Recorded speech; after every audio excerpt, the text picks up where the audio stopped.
Halo, Forza, and Gears. Those are the tentpole franchises that have defined Xbox for quite some time. And while lately they are expanding far past that, it's great to see at least one of those titles finally arrive on GeForce NOW, with the promise of more to follow. Gears 5 is an absolutely phenomenal showcase title for what the GeForce NOW Ultimate tier is capable of, but it's also just an absolute blast to play. Either way, here's a rundown on my experience playing it through GeForce NOW at 4K 120fps.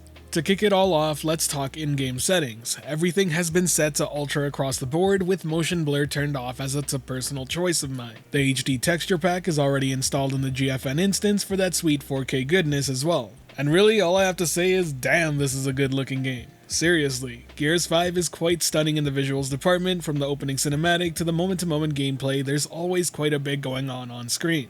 And that's without even mentioning the great action set pieces layered throughout the campaign. In terms of frame rate, you'll notice it fluctuates between 80 to 120 quite often. Based on my experience, it really depends on how much is happening on screen at once. If you're in a wide open area, you will often see some dips below 100, but indoor areas like to maintain a solid 120. In my own testing, if you really want to hit that consistent 120fps experience in the campaign mode, I'd recommend dropping your graphics settings from ultra to high. The game will still look absolutely phenomenal, but personally, I decided to keep it all on ultra for the campaign as I never saw any dips hit anywhere near 60, and for the campaign mode in particular, I'd much rather see the game running at its absolute best in terms of the visuals. Interestingly enough though, the multiplayer seems to run perfectly fine on ultra while holding steady for the most part at the 120fps cap. It seems like the level and arena design and overall player count works extremely well throughout and is well thought out to easily maintain a higher frame rate in the competitive mode, which is a fantastic move.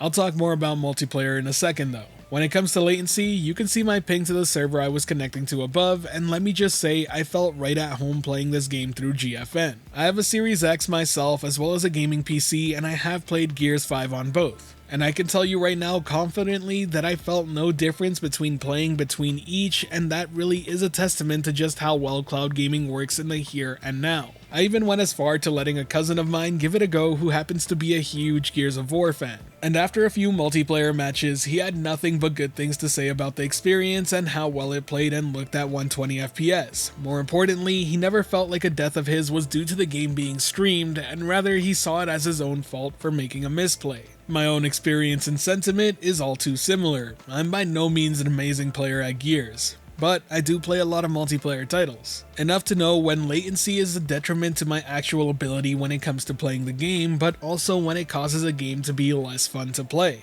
That's simply not the case here, and I'm super glad. The multiplayer in Gears is a bit of a staple to the series. That moment-to-moment rush of Nasher battles would be awful were it not for how amazing the low latency experience is while playing on GeForce NOW's Ultimate tier. Now as far as the campaign is concerned, if the experience is good enough for multiplayer, you know it's more than good enough for single player or co-op. Suffice to say, it's an extremely good experience like playing it on local hardware. But I do want to touch a bit on the visuals and other aspects of the experience as well. One thing that really stood out to me about playing the game through GFN Ultimate is how good it handles what cloud gaming is typically really bad at. I'm talking about none other than dark gameplay segments. Whenever something is streamed and there's a dark area involved, it's a little too often you see artifacting towards the darkest points on your screen, and Gears happens to have quite a few dark areas throughout its campaign. But there's a point really early on in the game where I actually had to take a moment to appreciate and actually look around, as I was really impressed at how clean the image was. Also, I want to point out that even in the more open world areas of Gears 5, it manages to maintain a high frame rate on Ultra, which is great to see as well. And while I can't share it in this footage, I'm more than happy to report that the game does also support HDR through GeForce NOW if your display is capable of it, and it does look great. And the very same can be said about ultra-wide support, which is a part of GeForce NOW Ultimate's offering.